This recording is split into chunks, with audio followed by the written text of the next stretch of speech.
메리츠 자산운용의 존니 대표님이시잖아요. 주식을 사서 오래 갖고 있으면 무조건 번다. 근데 우리나라에는 그런 주식이 몇 개 없게 되면 삼성전자를 포함해서 몇 개 없단 말이에요. 주식은 사고 파는 게임이라고 보는 거지. 안녕하세요. 김작가TV 대신 물어드립니다. 권우입니다. 오늘 주제는 위기의 투자 편입니다.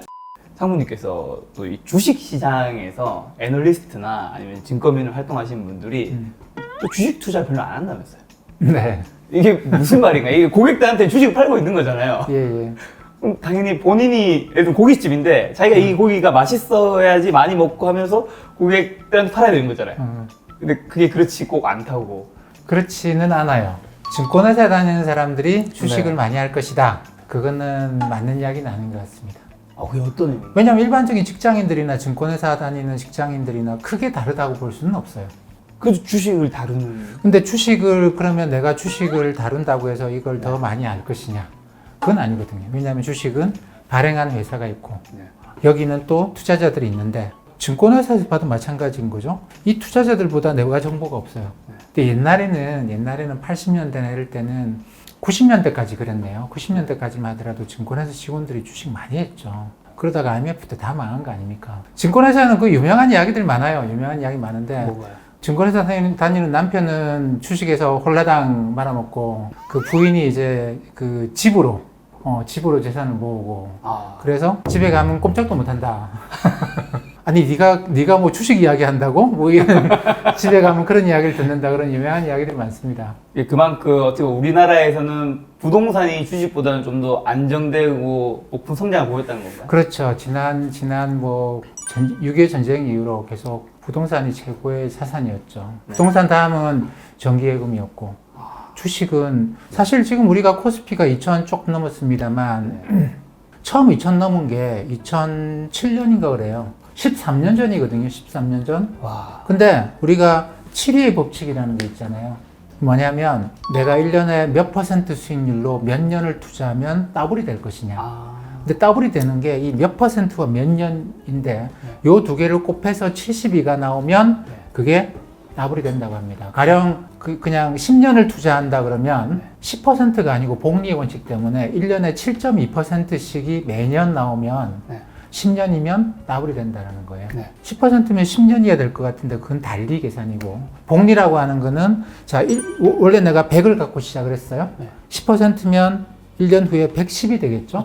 근데 그 다음에 또 10%라는 건 이번에는 100의 10%가 아니고 110의 10%인 거예요. 그 다음에는 10% 수익률이라고 하는 거는 10이 아니고 이제 11이 되는 거죠. 그러면 120이 아니고 121 이런 식으로 이자에 이자가 붙어가면 7.2년 만에 2배가 된다 이런 거거든요. 그게 7위의 법칙인데 그 7위의 법칙을 생각을 해보면 2007년에 코스피가 2,000이었다가 지금도 2,000이란 말이죠. 13년이 지났어요. 13년 동안 번 게 아무것도 없어요. 자, 이게 코스피가 1,000이었던 게 1988년인가가 89년 그때가 처음이었을 거예요. 지금 2000이죠? 그러면 지금 몇 년 흘렀나요? 10년, 20년, 30년이 흘렀죠? 30년 흘렀는데 2배가 된 거예요? 그러면 도대체 이게 몇 %입니까? 3%도 안 돼요. 2점 몇 %인 거죠. 1년에 2점 몇 %. 배당 나왔다고 하지만 배당도 얼마 안 되거든요. 합쳐봤자 4%? 1년에 4%? 근데 그 80년대 말부터 지금까지 정기예금만 들었어도 그 이상은 나왔겠죠? 그렇기 때문에 사실 주식에서 돈을 벌었다라는 분들은 극히 드뭅니다. 근데 왜 주식을 하라고? 그러니까요. 그러니까요. 그죠? 왜죠? 뭐 당연히 상무님 아시겠지만 또 증권가에 주식 열풍을 확 불었는 사람이 바로 메리츠 자산운용의 존니 대표님이시잖아요. 제 채널도 출연하셨는데 왜 이렇게 그러면 주식해야 된다 이렇게 얘기하는 건가요? 근데 제가 볼 때는 뭐 미국 주식하고 한국 주식은 다릅니다. 미국 주식은 지난 200년 또는 뭐 그 이상 동안 이게 꾸준히 뭐 매년 그렇지는 않습니다만 10년 이렇게 보면은 연간 한 7%, 7% 그것도 물가 상승이 빼고 그게 돼요. 그러니까 그게 이제 미국은 달러이기 때문이죠. 가치가 유지가 되는. 근데 우리는 가치가 상당히 많이 떨어져 왔거든요. 그동안. 그리고 우리는 미국처럼 정책에 지금 뭐 미국 연준이 뭐 돈을 무한대로 풀어서 경제를 살린다. 우리는 그게 안 돼요. 사실 미국이나 몇몇 지역에서 성립되는 이야기죠. 주식을 사서 오래 갖고 있으면 무조건 번다. 근데 우리나라에는 그런 주식이 몇 개 없게 되면 삼성전자를 포함해서 몇 개 없단 말이에요. 그러니까 저는 그 이야기가 맞지 않다고 봐요. 저는 주식은 사고 파는 게임이라고 보는 거지. 네. 결코 사서 계속 간다. 이건 아니라고 생각합니다. 아, 우리나라에서는 김장 묵혀두면 안 되는군요. 큰일 나는군요. 예. 예를 들면 뭐 흔히 말하는 삼성중공업 같은 거 잘못 묵혔다. 그러니까 이거는 저만 그렇게 생각을 하는 건 아니고 네. 미국에서도 석학들끼리도 이게 상당히 심각한 논쟁거리예요. 가령 와튼스쿨의 제레미 시글 교수 같은 경우에는 그분이 쓴 유명한 책이 있죠. 뭐 주식 투자, 뭐 그분이 이야기하는 거를 200년 동안 승리 역사, 뭐 이런 장기 투자라, 주식의 장기 투자라. 우리나라에서도 번역됐던 적도 있고 지금 아마 5판까지 나왔을 겁니다. 네. 이 책이 1994년인가 나왔어요. 근데 그때가 미국 주가가 어마어마하게 폭등하기 시작하는 막 초입이었고 이 양반이 이 책을 쓴 거죠. 그러고 나서 주가가 엄청나게 올라갔고 일약 대스타가 된 거예요. 근데 2000년에 예일대학교의 로버트 슐러 교수, 이 사람은 노벨 경제학상도 받았습니다. 네.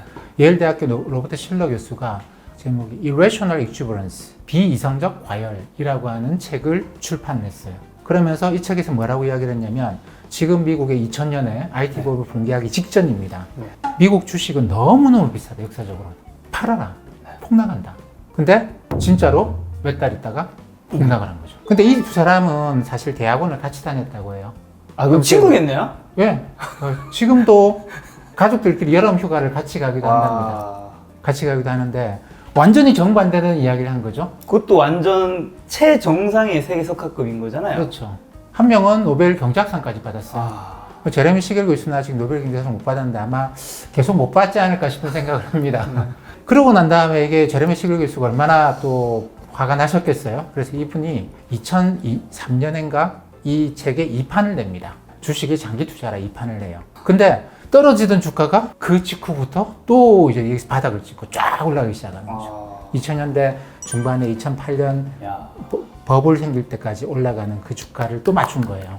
근데 로버트 실러 교수가 또 가만히 있을 수는 없죠. 네네.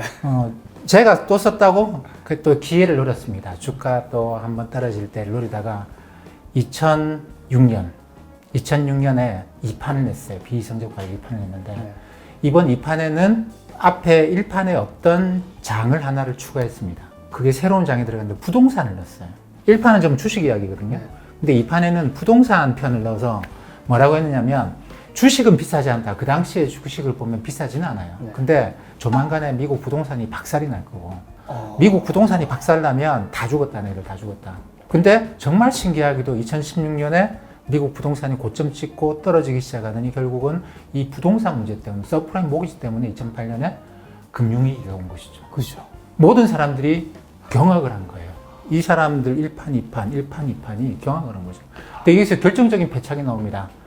제레미 시겔 교수가 아마 그것 때문에 노벨 경제학상 못 받는다고 저는 생각을 하는데 네. 3판을 언제 넣느냐면 2008년에 주가가 폭락하기 직전에 내요. 아, 주식의 단기 투자라. 주식 굉장히 싸다. 심지어는 거기서 뭘 이야기하느냐면 신흥국 이머징에 대해서 어마어마하게 격찬을 합니다. 제가 처음에 그 책을 보고 이 사람 레벨이 수준이 그럴 정도로 정말 그냥 뭐 어디 돈 받고 한 것처럼 뭐 신흥국 투자협회 이런 데서 돈 받고 한 것처럼 그 제레미 시겔 교수는 그런 의심을 많이 받아요. 돈 받고 한 거 아니냐 월스트리트로부터 그 돈 받고 한 거 같은데 그런 이야기도 많이 듣는데 어쨌든 그게 결정적인 제레미 시겔 교수의 패착이었죠. 그 이후에 사실 이게 3판이었고 4판 이런 거 읽어보면 정말 저는 제레미 시겔 교수의 주식의 장기 투자라 4판 국내 번역을 안 하더라고요 이제. 근데 그게 저는 주식 투자의 진짜 바이블이라고 생각해요. 정말 아름다운 책입니다. 네. 그 한 번의 실패로. 근데 요즘도 간혹 뭐 미국의 CNBC나 블룸버그 TV 보면 한 번씩 인터뷰하러 나와요. 그 양반은 그냥 주식은 사서 그냥 길게 가는 것이다라고 이야기합니다. 뭐 팔고 사고 하려고 그냥 대충 사서 장기로 가면 이거는 무조건 이기는 경기고 연간한 물가 상승률 빼고도 6, 7%씩 왔다. 지금 뭐 미국 역사상 200년 동안 그래 왔다. 뭐 걱정하지 마라. 이런 이야기를 합니다. 근데 로버트 실러 교수는 그런 이야기가 아니죠. 비이성적 과열이라는 제목에서 나오듯이 시장이라고 하는 거는 투자자들은 늘 합리적이지 않다. 비이성적으로 과열되는 징후가 있는데 그때 투자를 하면 10년간 손가락 빨아야 된다는 거예요. 10년간 그거 조정받는 동안에 당신의 투자 수익률은 연 1%도 안 될 것이다. 쌀 때 사면 뭐 10년간 연 10% 이상의 수익률도 누리는데 이게 비쌀 때 사놓으면 그래서 이제 이 사람이 싸다 비싸다를 어떻게 판단하나요? 라고 하는 것에 대해서 CAPE라고 하는 걸 이야기를 합니다. Cyclically Adjusted, 그러니까 경기 사이클을 조정한 프라이스하고 어닝, PER이라고 보통 이야기하는 거 있죠. 주가 수익 배율이라고 하는 거, 그 비율인데 작년 1년에 기업 이익 갖고 지금 주가가 몇 배 대를 따지는 게 아니고 지난 10년 동안의 기업 이익을 평균을 시켜놓고 이거에 지금 몇 배냐를 따지는데 이게 비쌀 때 사면 10년간 고생한다. 이런 이야기죠. 그래서 로버트 실러 교수는 2006년에 2판 내고 2015년에 3판을 냈어요. 네. 저는 이 사람의 3판에 따라서도 지금도 이제 주식시장을 기본적으로 판단을 하는데 이 3판에는 뭐 처음에 주식만 하다가 2판에는 이제 부동산이 들어갔다고 했죠. 네. 3판에 하나가 더 들어갔습니다. 그 제가 그 책이 나오자마자 주문을 해서 그 비싼 배송료를 주고 익스프레스로 배송받아서 읽었죠. 네. 역시나 아니나 다를까 채권 편이 들어갔더라고요. 왜냐하면 이게 뭐 각국 중앙은행들이 국채를 사면서 국채 금리가 많이 떨어졌잖아요. 네. 그 금리는 가격에 반대거든요. 그 사들어가면서 채권 가격이 굉장히 많이 올라간 거죠. 그 채권에 대해서 뭐라고 할 만한데 역시나 이 로버트 실러 교수가 3판에서 한 이야기는 지금 제일 비싼 거는 채권이다. 네. 부동산 주식도 비싸긴 한데 저리 가라다 저거는. 그래서 채권이 버블이 무너질 때 너희들 다 죽는다라는 거예요. 근데 채권 버블이 참 터지기가 어려운 것이죠. 왜요? 중앙은행들이 샀거든요. 얘들은 무에서 유를 창출해요. 종이에다가 도장 찍어가지고 돈이라고 하잖아요. 그걸로 그냥 채권을 산 거죠. 그럼 이 채권 가격이 떨어지려면 어떻게 해야 되지? 중앙은행이 손절매를 할 리도 없잖아요. 네. 그럼 도대체 얘들은 그냥 종이에다가 도장 찍어서 채권을 사 들어가면 이 채권 가격이 어떻게 떨어지지? 지금 그 상황이에요. 근데 이제 실러 교수는 하는 이야기가 어떤 이유로 중앙은행이 금리가 올라가도록 방치를 할 수밖에 없는 상황이 오면 그러면 부동산이고 주식이고 너희들 다 죽었다. 자산시장은 다 죽었다라는 게 실러 교수 이야기죠. 근데 저는 지금 우리 생각 이게 그 지금 금리가 올라가도록 방치할 수 있는 상황이 아니기 때문에 네. 아직은 괜찮지 않겠는가. 근데 어쨌든 뭐 실러 교수 이야기대로 한다면 주식은 비쌀 때 파는 거예요.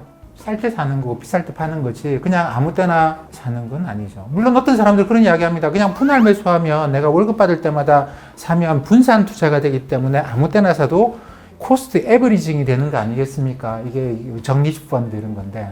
근데 그 말도 일부는 맞습니다만 처음에는 그래요. 처음에는. 네. 처음에는 이게 내가 가령 월에 10만 원치 샀다 그러면 1년 동안 120만 원 아니겠습니까? 그 다음 달에 내가 10만 원을 사면 뭐 13분의 1로 물타기가 되는 거예요. 분할 매수가 되는 거죠. 근데 이게 한 3년을 가보세요. 360만 원이잖아요. 10만 원 들어가면 이제 표시가 잘 안 나기 시작해요. 그러니까 그것도 소액일 때 처음에나 분산 투자 효과가 나는 거지 네. 시간이 지나면 분산 투자 효과가 안 납니다. 그래서 제가 그런 이야기도 하는데 이 적립식 투자라고 하는 거는 네. 돈을 모아서 한 번에 크게 잃는 방법이기도 하다라고 이야기해요. 왜냐하면 이게 쭉 올라갈 때, 뭐 떨어질 때 샀으면 되는데 이게 쭉 올라갈 때 내가 이제 적립식으로 샀잖아요. 그럼 내가 한참 돈을 많이 모아놨는데 그때 주가가 폭락하면 이때는 떨어져봤자 떨어져도 그렇죠. 괜찮았는데 싸게 살 수 좋아했는데 야 역시 적립식이야 분산 투자 생각했는데 이게 시간이 길어지고 나면 적립식 효과라는 건 없다라는 거예요. 그러니까 그것도 말장난을 부립니다. 적립식 투자라고 하는 것. 그것도 목돈을 모으는 과정에서 필요한 것이지 뭐 적립식으로 투자해서 뭐 부자가 그런 거 없어요. 상무 얘기를 들어보면 개인이 주식으로 돈을 벌는 거는 굉장히 좀 힘들 것 같은데 예를 들면 가치 투자를 해서 굉장히 오랫동안 장기 투자를 하면 좀 미래에 그래 뜰 것 같은 게 좀 보일 수 있잖아요. 근데 사고 파는 거는 사고 팔고 이 지점을 아는 게 증거사 애널리스트 분이나 이런 분들도 알기 쉽지 않잖아요. 그렇죠. 그래서 투자자들은 여러 유형이 있습니다. 그리고 그거는 제가 볼 때는 뭐 공부를 하면 레벨이 올라가듯이 또는 게임을 하면 레벨 1, 레벨 2 올라가듯이 그러는 게 아니고 애초에 내가 태어나서 자라면서 교육받으면서 네. 그리고 내가 유전적으로 받은 성격 이런 것에 의해서 나뉘어요. 어떤 사람들은 뭐 너무나 그냥 듬직해요. 아유 뭐 고장난 시계도 하루에 2번은 맞다 이런 식으로 주가가 떨어지든 올라가든 뭐 그래 네 마음대로 해라 이런 분들이 있습니다. 이분들은 그냥 진짜 종목 한 개는 안 되죠. 한 대여섯 개, 10개 정도를 5개에서 10개 정도를 고르는데 모든 노력을 기울이시면 돼요. 이걸 싸게 산다. 근데 한 개를 싸게 사겠다고 들면 언제 떨어지나 몇 달 기다리다가 결국은 덥석 사게 되거든요. 그러니까 5개, 10개 정도 종목을 찾아서 네. 그거를 이제 얘들 중에 가격이 좋게 나올 때까지 기다리는 거죠. 시간과의 싸움이에요. 그러니까 뭐 그래 뭐 고장난 시계 다리 두 번에 맞는 되는데 뭐 언제 기회가 오겠지. 이렇게 해서 기회가 왔을 때마다 그걸 사고 그걸 사고. 그러니까 그게 평생에 뭐 크게 신경 안 쓰고 그렇게 하는 거를 즐기시는 분들도 있어요. 주식에서 돈 버시는 분들은 이런 유형이 제일 많습니다. 또는 그 비슷한 유형이 뭐냐면 나는 눈 떠보니까 그냥 내가 주식 부자가 돼 있는 거예요. 아, 그런 케이스가 있나요? 네. 내가 눈 떠보니까 삼성전자 입사했는데 눈 떠보니까 자꾸 주식을 줘. 성과급으로. 나는 현금을 주기를 바랬는데 자꾸만 주식을 주는 거예요. 뭐 팔기도 그렇게 냅두고 나니까 눈 떠보니까 이제 주가가 이렇게 올라가는 거죠. 한 30년 후의 일이지만. 그런 분들이 많습니다. 우리나라의 주식으로 돈 벌었다는 분들. 그 다음에 또 이제 사고 팔고 하는 뭐 전업 투자자들이 또 사고 팔고도 많이 하시죠. 그렇죠. 그리고 자기가 뭔가 정보 있다고 생각하는 사람이 사고 팔고 많이 하는데 네. 옛날에 증권사 직원들도 많이 했죠. 왜냐면 자기가 정보가 있는 줄 알았어요. 그런 식으로 진짜 정보가 있는 경우도 있죠. 비공개 정보. 신문에도 안 나오고 모르는데 기업은 아는 정보를 살짝 얘한테 가르쳐가지고 이제 미공개 정보를 활용한 그 이익 얻기 이런 게 있었는데 요게 검찰의 철퇴를 여러 번 맞았어요. 구속된 사례들도 몇 건 있고 그러면서 요게 사라졌죠. 요게 사라졌기 때문에 사실 사고 팔고를 일상적으로 해서 돈을 개인들이 벌 수 있다 저는 그때 절대로 그렇게 생각하지 않습니다. 그건 불가능합니다. 근데 이게 이럴 때가 있는 거죠. 이번 같이 주가가 크게 폭락한다. 다시 돌아가겠지 생각하고 주식을 사는 건 가능한 일이겠죠. 그리고 보다 보면 내가 이제 괜찮다고 생각하는 종목들이 있는데 한 번씩 무슨 일로 주가가 폭락하는 일이 있어요. 근데 증권시장 격언에서도 그런 게 있는데 떨어지는 칼날은 잡지 마라고 합니다. 이게 뭐냐면 주가가 악재를 만나가지고 혹 떨어질 때 사지 말라는 거예요. 더 많이 떨어질 수 있다. 근데 또 다른 경우는 뭐냐면 이것도 저는 맞다고 봐요. 떨어지는 칼날을 잡으면 안 되는데 30% 이상 떨어지는 거는 일단 잡고 봐라. 반등할 테니까 한 번 정도는. 네, 30% 떨어졌으면 진짜 이상한 종목들 아니면 네. 이거 뭐 상장 폐지되니 뭐 횡령이니 뭐 분식 회계니 이런 식으로 또는 뭐 이상한 테마가 붙어가지고 막 올라간 거 아니면 30% 떨어지는 거면 그러면 일단 잡고 볼 일이다 싶어요. 예, 그리고 지난 2차 대전 이후에 미국의 다우존스 수준인 거 봐도 주가가 많이 떨어질 때가 뭐 50% 가까이 떨어진 적도 있습니다. 근데 그런 경우는 딱 두 번밖에 없고 대부분의 경우가 36% 7% 떨어지면 고점에서 그 정도 떨어지면 다시 올라가요. 다시 올라갑니다. 이번에도 왜 그러냐? 이번에도 똑같은데 이게 미국의 사상 최고치가 2월 초거든요. 거기서부터 3월 23일까지 떨어지는데 요게 딱 37%입니다. 정확하게 37%. 네. 제가 그날 떨어진 날 아침에 제가 리포트를 썼기 때문에 이건 잊을 수가 없죠. 예, 딱 37% 제가 그걸 딱 썼거든요. 37% 34. 2차 대전 이후로 봅시다. 이번이 오늘까지 떨어진 걸로 37%, 36%, 38%가 그동안이 5번 있었는데 3번 있었고 이번에 4번인가 아마 그랬을 거예요. 그렇기 때문에 2번에 다른 예외적인 상황이 있는데 이 정도면 뭐 대충 일단 하나는 바닥이라고 볼 수 있지 않겠는가 뭐 그런 건데 그래서 30% 이상 떨어진다. 그것도 무슨 이상한 주식이 아니고 주가 지수가 그럼 일단 잡고 보는 거죠. 앞에 두 번 정확하게 언제였네? 그거는 이제 70년대 뭐 흔히 말하는 올샥 이럴 때였고 그다음에 87년 우리가 말하는 블랙 먼데이 그것도 고점에서부터 떨어진 거는 37% 38% 정도 그랬어요. 2008년 금융위기. 그거는 이제 40% 이상 떨어졌죠. 40% 이상 떨어진 게 두 번이 있습니다. 네. 두 번이 있고 70년대 두 번, 그 다음에 87년 해서 그 다음에 2000년 IT 버블 붕괴 때도 37%, 36% 정도였네요. 예, 그렇게 해서 전체 그 30% 이상 떨어진 게 5번인가 있었는데 그 중에 2번이 40% 더 떨어졌고 3번은 36, 37, 38 그 정도에서 끝났어요. 50% 이상 떨어진 적은 없는 건가요? 2차 대전 이후로는 없습니다. 근데 저기 대공황 때는 이게 거의 90% 떨어졌거든요.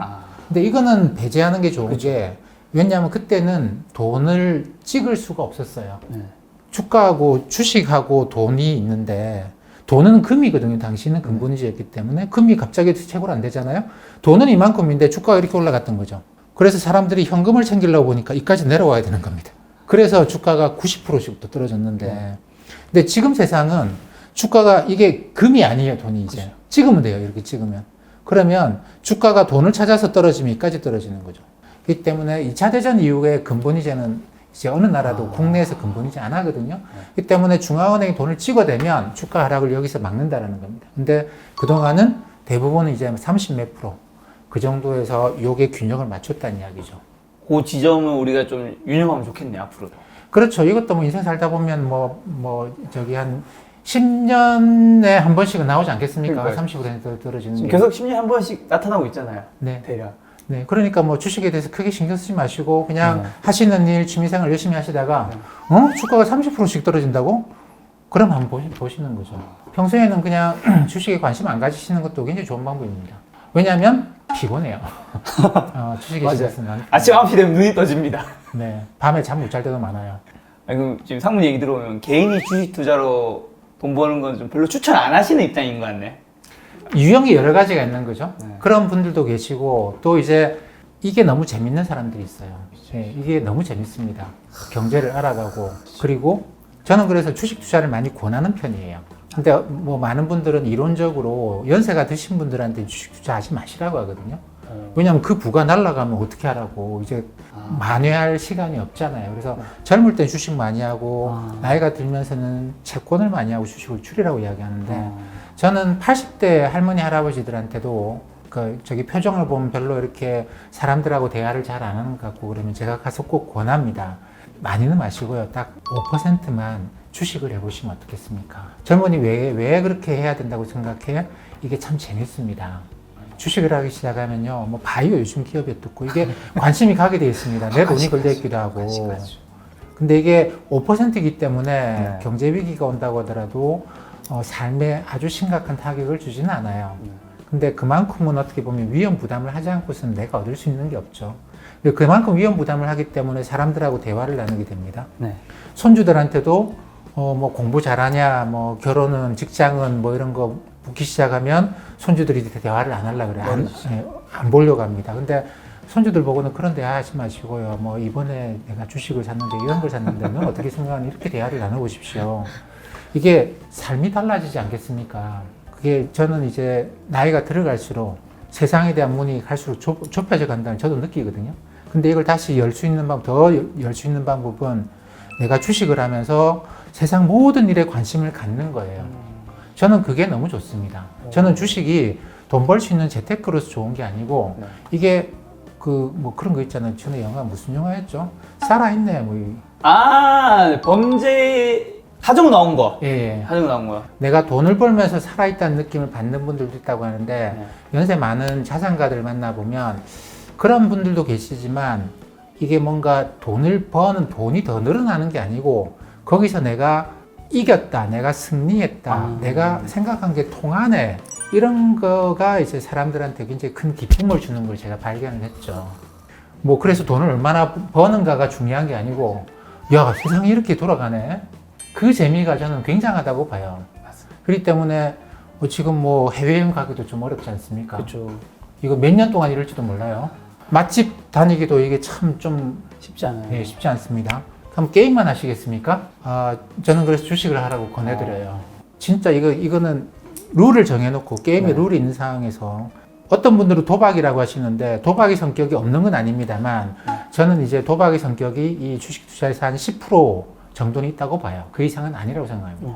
물론 자기가 잘못 쓰면 100% 도박으로 쓸 수 있는 상품들도 있어요. 그런 종목들도 있고. 하지만 저는 그 10% 정도로만 컨트롤을 늘 하는데 그렇게 보면 이거는 정말 환상적인 게임입니다.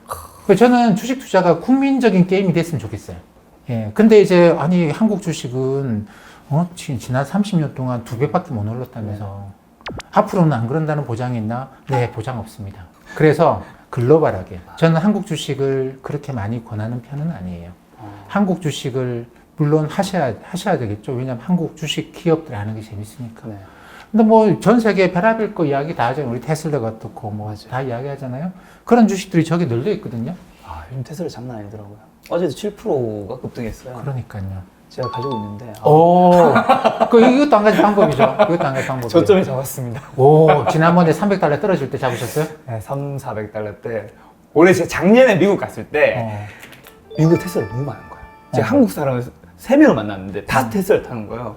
한국 가서 테슬라 사야겠다 생각을 했는데 제가 한국 주식은 하고 있었는데 미국 주식 어쨌든 약간 좀 더 귀찮잖아요. 그래서 예. 하려 하다가 거의 800달러인가를 찍어버린 거예요. 너무 많이 올랐네 하다가 못 사겠나 하고 있다가 갑자기 쭉 이번에 출하하더라고요. 409줄 잡았죠 좀. 잘하셨습니다. 이야, 이런 유형이 원래 주식에서 돈을 제일 잘 버는 유형이에요.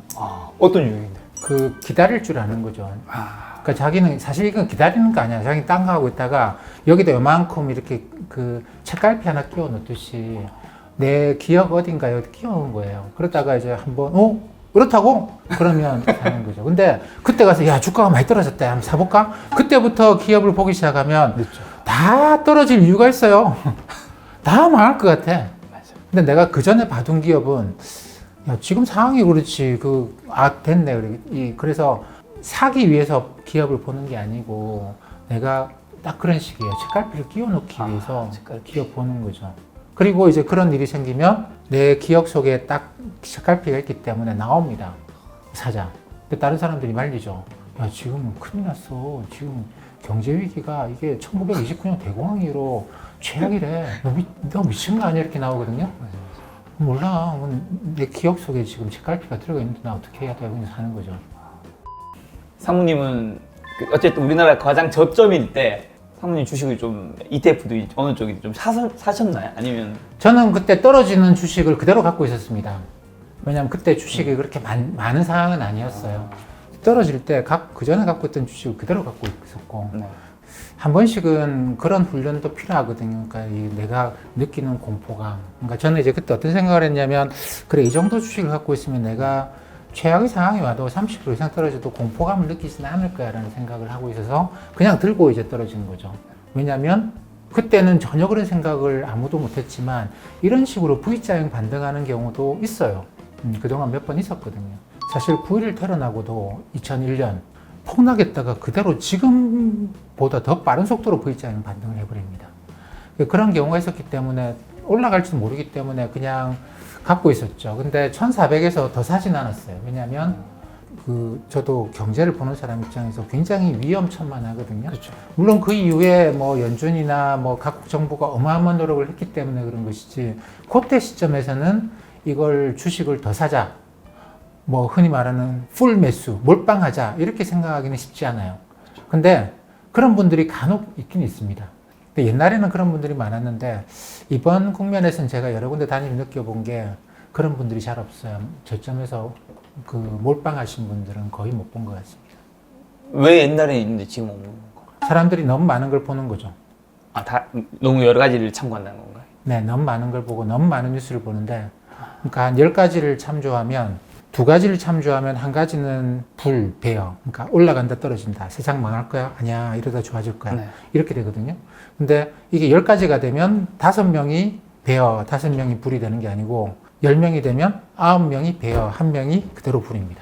그러니까 정보 소스가 많아지면 많아질수록 더 노이즈가 많이 생겨요. 왜냐하면 대부분의 사람들은 남을 따라가려고 하는데 그때 상황에 맞게 이야기하고 싶어 하거든요. 네. 그때 상황에 다르게 이야기를 하면 이야기한 자기도 굉장히 괴롭습니다. 그렇죠. 저도 늘 그런 문제에 직면해요. 어디 가서 무슨 이야기를 한다. 지금 세상이 가는 방향과 반대로 이야기할까. 괜히 그렇게 해서 내가 무슨 부귀영을 얻으려고 괜히 그랬다가 이런저런 나중에 불평불만도 많이 생길 거고 네. 나도 마음 편치 않을 거야. 그래서 대부분의 사람들이 그냥 가는 방향으로 이야기하는 경향이 있어요. 네. 근데 지금은 너무 많은 정보를 여러 가지 채널로 받아들이기 때문에 그렇죠. 세상 가는 방향으로 정보의 개수가 너무 많아요. 근데 그걸 이제 컨트롤을 해야 되는데 그래서 정말 잘하는 펀드 매니저들은 기관 투자자들 펀드 매니저 잘하는 사람들은 주가가 올라간다고 생각하든 떨어진다고 생각하든 자기들끼리 모여서 토론하는 거죠. 지금 불은 누구냐? 배어 누구냐? 한 명씩 오라 그래라. 제일 확실한 애들. 네. 제일 확실한 애들. 지금 10명이 불이고요. 2명이 배어입니다. 아니, 그 2명 중에 1명 골라. 10명 중에 1명. 네. 그렇게 해서 오라 그래가지고 이야기를 들어보는 거죠. 그렇게 정보를 이게 취사 선택이라기보다는 정보의 통로를 내가 관리를 해야 돼요. 좀 필터링 해야 되는 거군요. 네. 이쪽 채널 또는 이 사람들은 그래 가는 대로 이야기를 하는 거구나. 근데 이 사람은 꼭 청개구리처럼 이야기하네. 그 얘는 킵, 즐겨찾기 넣는 것이죠. 왜냐하면 뭔가 다른 이야기를 하니까 다음번에 내가 이런 생각을 할 때 이 사람 이야기를 한번 들어볼 만한 값어치가 있어요. 네. 그럼 내가 판단은 내가 하는 거지만 사실 남들이 하는 이야기랑 다른 이야기를 하는 사람들은 쉽지는 않거든요. 그렇죠. 아, 키가 되게 크시군요. 안전키가 정면을 보는데 안전키가- 제가 너무 작아 보여서 깜짝 놀랐어요. 안전키가 아유 미장원 갈 때마다 놀래요 사람들이. 키가 몇이신 거죠? 아유 키는 그렇게 안 커요. 안전키가 커서 아, 그러시구나. 이게 기마민족의 후손. 이거 이게 네. 그 우리 고구려 벽화에 보면 이거 있잖아요. 이거 유럽 애들이 이것 때문에 몽고 애들한테 그렇게 말린 거거든요. 근데 이게 가능하기 위해서 허리가 길어야 돼.